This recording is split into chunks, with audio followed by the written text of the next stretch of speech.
India অর্থাৎ ভারতের নাগরিক কারা, এটা যদি বোঝাতে হয় তাহলে পরে আমরা জানি ভারতের সংবিধান আছে, সংবিধানে নাগরিক সম্পর্কে কি ধারণা দেওয়া আছে সেটা পরিষ্কার লেখা রয়েছে।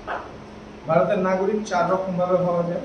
একটা হচ্ছে বাই বার্থ, জন্মসূত্র, একটা হচ্ছে সিটিজেনশিপ বাই ডিসেন্ট, এটা পরে আমি বলছি, একটা হচ্ছে বাই রেজিস্ট্রেশন, আর একটা হচ্ছে ন্যাচারালাইজেশন আর ইনকর্পোরেশন অফ টেরিটরি। এগুলো রয়েছে মেইনলি 4টে জিনিসের উপর আমাদের নির্ভর করছে।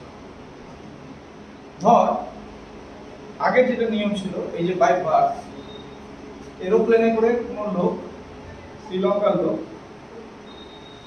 পাকিস্তান যাচ্ছে বা আফগানিস্তান যাচ্ছে, তার বউ প্রেগনেন্ট, হঠাৎ করে তার লেবার পেইন এসছে, তাকে ভারতের কোনো একটা জায়গাতে ল্যান্ড হতে হলো, প্লেন দাঁড় করালো, তারপরে দিল্লিতে হোক মুম্বাই হোক তার বাচ্চা জন্ম হলো।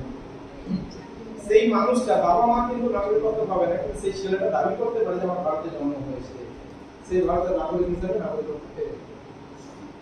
ক্লিয়ার? বুঝতে পারলাম? তো এখানটায় generally a person born in India or after January 26 January 1950 is a citizen of India by birth. জন্মসূত্রে যে ভারতে জন্মগ্রহণ করেছে বা 26 জানুয়ারি 2050 এর পরে তারা জন্মসূত্রে ভারতের নাগরিক। ক্লিয়ার? দুই হচ্ছে however there are exceptions such as children of foreigners, diplomat or enemy allies. এরা পাবে না কিন্তু দাবি করতে পারে। কি বলছে? যারা foreigners, children of foreigners, diplomats or enemy allies, এরা exceptions, এদেরকে বাদ দিয়ে বলছে।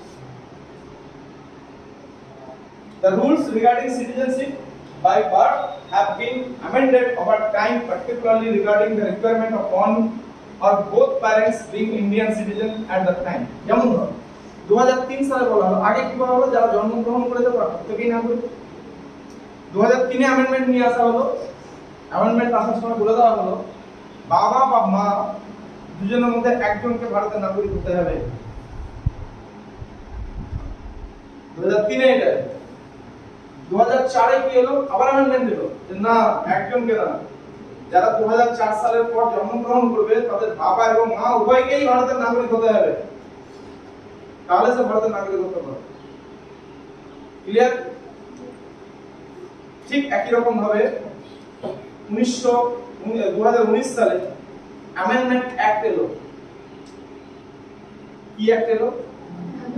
অ্যামেন্ডমেন্ট কিসের? নাগরিকত্বের সংশোধনী বিল, যেখানে বলা হলো যে যে সমস্ত দেশে সংখ্যালঘু, যে দেশে যারা সংখ্যালঘু, যেমন পাকিস্তানে হিন্দুরা সংখ্যালঘু, বাংলাদেশে হিন্দুরা সংখ্যালঘু, আফগানিস্তানে হিন্দুরা সংখ্যালঘু, পার্সিরা সংখ্যালঘু, খ্রিস্টান সংখ্যালঘু, বৌদ্ধ সংখ্যালঘু, ঠিক একরকম বাংলাদেশ পাকিস্তান তারাও সংখ্যালঘু।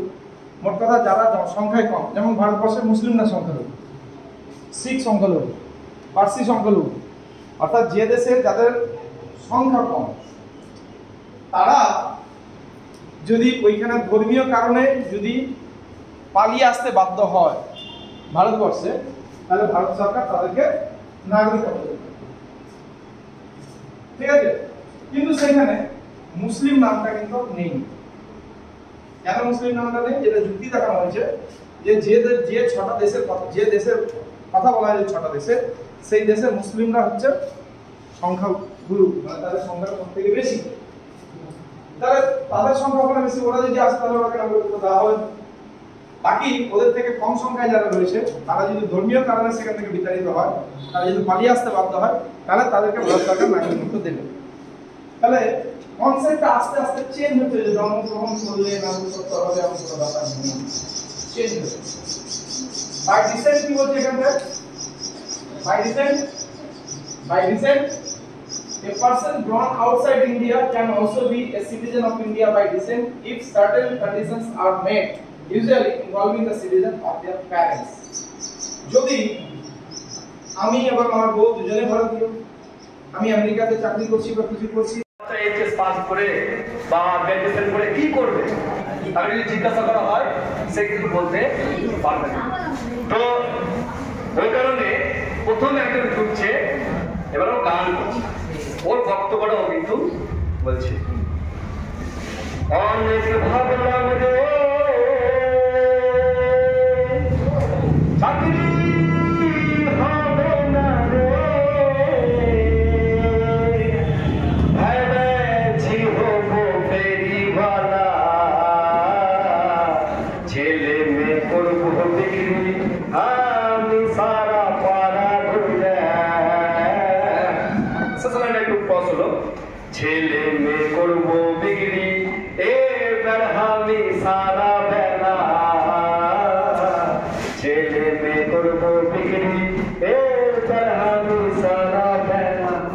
মানে ও বলছে পড়াশোনা করে কোনো লাভ হলো না, অনেক চেষ্টা করলাম, পড়াশোনা করে লাভ হচ্ছে না, তা আমি একটা কাজ করবো, আমি ছেলে মেয়েকে বিক্রি করে বেড়াবো। তারা যে বন্ধু বলছে আরে ব্যাগ খাবি, হ্যাঁ কার ছেলে দিতে যায়, কার মেয়েকে দিতে যায়, ব্যাগ খাওয়ার অবস্থা হবে। বলছে না আমি চারটা ছেলে বিক্রি করে বেড়াবো না, যার যেসব বাড়িতে বিবাহযোগ্য মেয়ে এবং বিবাহযোগ্য ছেলে আছে তাদেরকে আমি তাদের ছবি নিয়ে জায়গায় জায়গায় ঘুরে বেড়াবো। কি করবে কিসের কাজ? ঘটকের কাজ করবে, কারণ ঘটকের কাজে একটা লাভ আছে, দুই দিকে লাভ আছে, যার বাড়ির প্রস্তাব যাবে তার বাড়ি থেকেও লাভ আছে, যার বাড়িতে প্রস্তাব দিবে তার বাড়িতেও কিন্তু লাভ আছে। প্রথম দিনের বক্তব্য বলে দিল। এবার দ্বিতীয় জন এবার নিজের বক্তব্য বলছে, এই এদিকে দেখো, ভালো আছে না? দ্বিতীয় জন বলছে দেখো, ওর বক্তব্যটা বলছে, ওর সমস্যাটা এবার বলছে, অল্প বয়স্ক একটা ছেলে বলছে বয়স গেল ভাটিয়া বাপ মায়ে দিচ্ছে না বিহা, আপর খবর করছে ভিতর সোনার কেহ নাই। অনেক বিবাহযোগ্য ছেলে অজ্ঞান থাকে, মানে যাদের সঠিক সময় হয়তো বিয়ে হয় না, সময়টা পার হয়ে যায়, তারা কিন্তু এই ধরনের বক্তব্য তাদের মনের মধ্যে থাকে। ব্যবস্থা করে না, এত বছর বয়সে আলো বন্ধু বান্ধব সমাজের সবার বিয়ে হয়ে আলো, হ্যাঁ আমার বিয়ের ব্যবস্থা করছে না, আমার মনের ব্যবস্থা বুঝতেই পারছে না, তাই না? এইভাবে দ্বিতীয় জন কিন্তু বলছে। এবার তৃতীয় জন ঢুকবে, তৃতীয় জন এবার বলছে দেখো কি ওর বক্তব্যটা ওইবার বলছে, ও এবার প্রেম করেছে, প্রেম করে ফেসে গেছে, তার বক্তব্যটাও বলছে যে আমাদের অনেকেই টেন্ডেন্সি থাকে যে এগুলো কথা বলতে তোমাদের খারাপ লাগছে না তো, এগুলো কিন্তু একটা সমস্যাগুলোকে তুলে ধরা হচ্ছে। আমরা যেহেতু আমরা গান নিয়ে আলোচনা করছি, যেখানে প্রতিবাদের গান, সমাজের সমস্যাগুলো তুলে ধরার গান, সেখানে কিন্তু এগুলো সমস্যা, এগুলো কিন্তু তুলে ধরা যায়। তৃতীয় জন বলছে দেখো